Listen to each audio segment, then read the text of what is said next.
Noticia interesante del jueves 19 de enero, y es que ese día se juntaron en Barcelona Emmanuel Macron, presidente de Francia, y Pedro Sánchez, presidente de España. Allí firmaron un nuevo tratado entre ambos para fortalecer su cooperación en diferentes ámbitos, como en tema de defensa y seguridad o en las interconexiones entre ambos países. Digamos que este tratado es uno similar al que España, por ejemplo, ya tiene firmado con Portugal o al que Francia ya tiene firmado con países como Italia o Alemania, con los cuales históricamente ha mantenido una relación bastante cercana y en la Unión Europea pues se han apoyado mutuamente para sacar resoluciones adelante, propuestas o mover ciertos cargos allí, por ejemplo. Eso sí, cabe remarcar que este acercamiento entre Francia y España se produce en un momento muy interesante, porque se produce en un momento en el cual Francia no se está precisamente acercando mucho a Alemania y un momento en el cual también los vínculos con Italia pues no son los mejores. O sea, lo que pasa con Alemania es que desde que Merkel se fue, el eje franco-alemán no ha vuelto a ser lo mismo. Ya sabéis que al final la Unión Europea, los dos países más grandes y las dos mayores potencias económicas son Alemania y Francia, en este orden. Entonces, muchas veces se espera que estos dos países sean los que lideren o motiven las acciones principales generales de la Unión Europea. Al final también Francia, por ejemplo,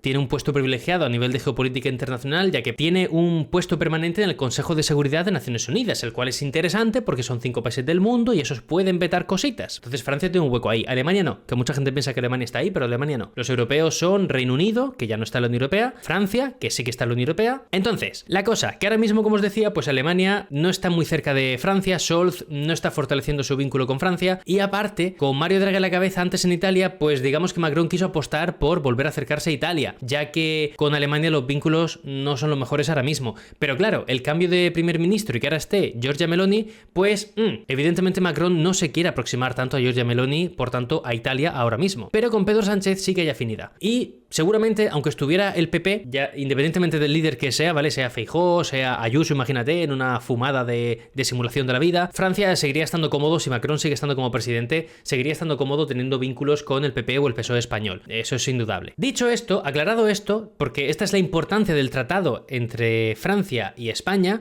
vamos con los detalles del tratado y ahora analizamos un poquito más qué puede suponer esto para España. Para empezar, la cumbre se ha celebrado en el Museo Nacional de Arte de Cataluña y, aparte de los dos presidentes de Sánchez y Macron, también acudieron 10 ministros de cada país. O sea que no fue un encuentro de cara a cara, enfrentamientos sin camisa, sino que hubo más gente de los gobiernos. El tratado que se ha firmado sustituye ahora al que había firmado anteriormente y que data de 1983. Así que, oye, ya era necesaria una actualización después de, ¿cuántos son? 40 años, ¿no? Sí, 40 años. El nuevo Tratado de Barcelona, que así se ha denominado oficialmente, consta de 10 títulos, entre los cuales hay algunos como asuntos europeos, política exterior, justicia e interior, cultura y educación, economía, transporte, sanidad, trabajo, y hay otro enfocado de hecho a fortalecer una estrategia de cooperación transfronteriza. Esto es importante, ahora veréis por qué. Además, ambos países se han comprometido a establecer un consejo bilateral de defensa y seguridad una vez al año, y también tendrán un grupo que se va a reunir para armonizar las cuestiones que tengan que ver con políticas migratorias. Otro de los temas importantes, sobre todo para España,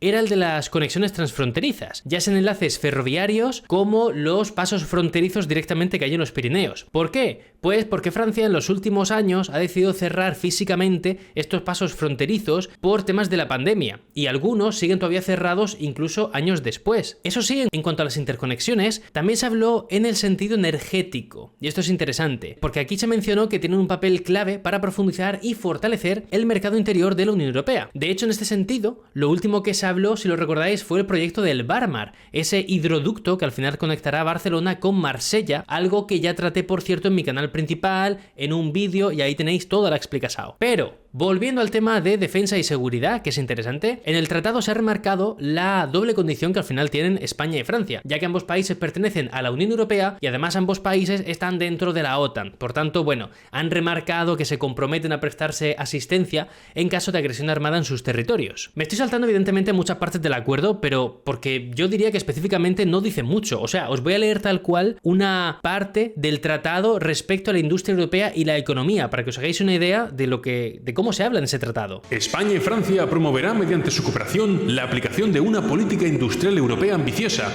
destinada a reforzar la autonomía estratégica y la capacidad de recuperación de la Unión Europea. El objetivo es garantizar la competitividad de sus empresas a escala mundial y lograr la doble transición ecológica y digital. A ver, tú lees este tipo de cosas y te quedas igual, la verdad. O sea, todos entendemos muy bien por dónde van los tiros, qué quieren decir, pero al final tampoco te especifican bien cómo lo van a hacer. Sí que quieren hacer, pero al final son objetivos que también en la Unión Europea se intentan conseguir. Por tanto, este tipo de párrafos, bueno, pues en mi opinión no son muy significativos. Pero bueno, para ir terminando la noticia, algo interesante en el ámbito de la educación, por ejemplo, es que quieren facilitar la cooperación entre los institutos franceses, las alianzas francesas, los institutos Cervantes y los centros culturales españoles. La idea es que se fomente la doble titulación del bachillerato en francés y en español, entre otras cosas. Al final, como os decía, lo importante del tratado es el análisis que se puede sacar de esto, porque España pues gana una evidente influencia en Europa, concretamente en la Unión Europea, y seguramente Francia con esto está diciendo que se quiere apoyar más en España que en Italia, por ejemplo, lo cual es una buena señal para España. Sobre todo, esto le viene de lujo a España